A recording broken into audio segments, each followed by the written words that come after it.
And NATO is holding its biggest air exercises ever with Germany as the central hub and hundreds of aircraft practicing in German skies. Deutsche Welle correspondent Brandt joins us now from Berlin. Hans, g'day. So why are these exercises happening now? Do they have anything to do with the Russian invasion of Ukraine? They don't directly have anything to do with the Russian invasion. These exercises were planned years ago, and in some sense it's a coincidence that they are happening now. But they were planned after the invasion of the Crimean Peninsula by Russia.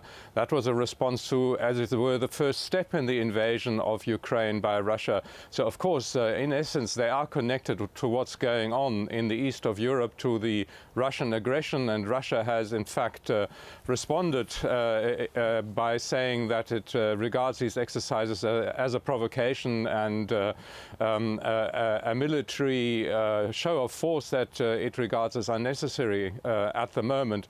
But obviously, while the exercises talk about a fictitious enemy in the east that is planning an invasion of parts of Germany, of course, everyone knows in the end this is focused towards Russia. And this is a huge exercise and based in Germany. Why was Germany chosen to host this?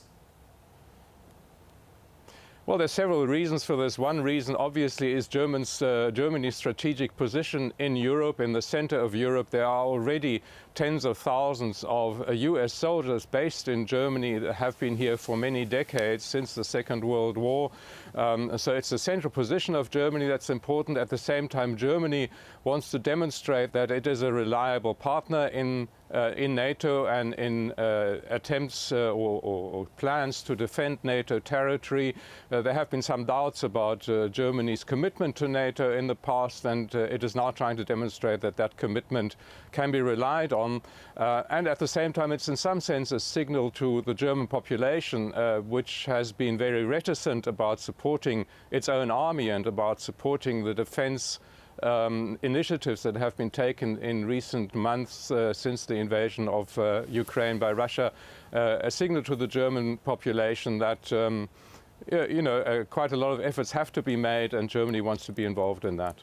But the US is still the key player? Absolutely. Of these tens of thousands of soldiers that are involved, of the hundreds of aircraft that are involved, about half come from the United States, and many of them actually have been brought across the Atlantic by the United States. That's part of this exercise, to try and test that kind of logistics capability, to bring huge numbers of equipment, including aircraft and helicopters and so on, and soldiers across the Atlantic in a fairly brief time.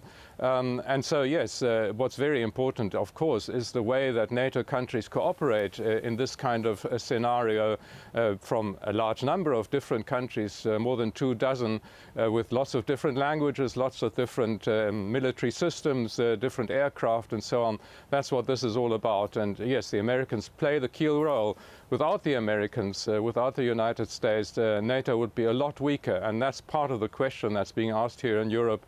What would one do should the United States withdraw or reduce their support for NATO? That's something that the Europeans have been discussing very intensely in recent years. And obviously, with the possibility of someone like Donald Trump becoming president in the United States, that would be a question that would have to be answered very urgently. OK, we'll leave there. Brandt in Berlin.